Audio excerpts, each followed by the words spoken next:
সাদ্দাম হোসেনের স্ত্রী আত্মহত্যা করেছে, তার সন্তানটা মরে গেছে, কারাগারের ভেতর থেকেই ওই লাশের গাড়িটা ছুঁয়ে দেখেছে, স্ত্রীর লাশটা শেষবারের মতো ছুঁয়ে দেখেছে। তো এই বিষয়টা আসলে কিছুটা অমানবিক হয়ে গেল না? তাকে তো প্যারোলে মুক্তি দেওয়া যেত। আর সবচেয়ে বড় বিষয় হচ্ছে, এখান থেকে আমাদের পরবর্তী রাজনীতি যারা করছেন, যে কোনো দলের রাজনীতি করেন না কেন, সাদ্দাম হোসেনের জীবন থেকে আপনাদের শিক্ষা নেওয়া দরকার। সাদ্দাম যাদের আন্ডারে রাজনীতি করত, তারা প্রত্যেকেই এখন বিদেশে সেটেল হয়ে গেছে, অথচ তার মতো কর্মীরা আটকা পড়ে গেছে। তো আপনি নিজ এলাকায় থেকে ঢাকার সেন্ট্রালের কোন নেতা, কোন রথী মহারথী, কার কথা শুনে নিজ এলাকার মানুষের সাথে আপনি সম্পর্ক খারাপ করবেন? নিজের আপন মানুষদের সাথে আপনি সম্পর্ক খারাপ করবেন, তাদের উপরে জুলুম করবেন। আপনি ভুলে যাবেন না, দিন শেষে আপনি বিপদে পড়লে এই নেতা সবার আগে পালিয়ে যাবে, আপনার ছায়াও সে আর দেখবে না। আর আপনার কাছের মানুষগুলোকে যদি আপনি আপনার জুলুমের দ্বারা এমন পর্যায়ে নিয়ে যান যে পর্যায়ে তারা আপনার ধারে কাছেও ঘেঁষবে না, তখন আপনি জানাজার নামাজে লাশের খাটিয়া বহনের জন্য লোক পাবেন না। সাদ্দাম হোসেন থেকে আমাদের পরবর্তী রাজনীতি যারা করছে, সে সকল রাজনৈতিক ক্যাডারদের, সে সকল নেতা পাতি নেতাদের শিক্ষা নেওয়া দরকার। তার কারণ তিলকাল আইয়ামু নুদাবিলুহা বাইনান নাস। আজ আপনি মানুষের উপরে জুলুম করবেন, আল্লাহ তাআলা কাল সময় ঘুরিয়ে দিবেন।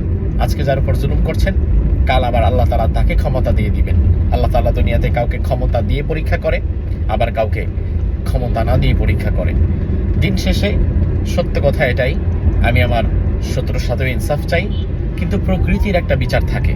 আপনি যে জুলুম করবেন, এই টেন্ডেন্সি মাথায় রেখে করবেন যে যেই জুলুম আমি করছি, এই জুলুম আমার সাথে হলে আমি সহ্য করতে পারবো কিনা। যদি আপনি মনে করেন আপনি সহ্য করতে পারবেন, আপনি করেন। আর যদি মনে করেন যে আপনি পারবেন না, তাহলে আল্লাহর ওয়াস্তে জুলুমের এই পথ থেকে আজই ফিরে আসুন।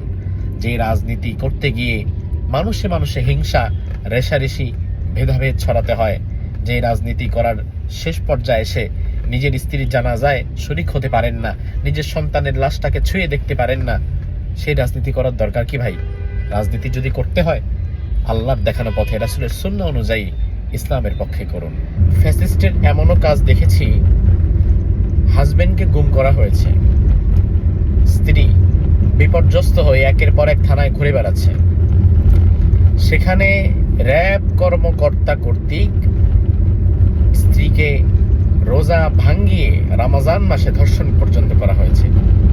এমন অসংখ্য ঘটনা তো আমরা সচক্ষে দেখেছি, যেখানে জামিন হওয়ার পরে জেল গেট থেকে আবার রি-অ্যারেস্ট করা হয়েছে। ওসমান হাদির ভাষায় যদি বলতে চাই, আমি আমার শত্রুর সাথেও ইনসাফ চাই।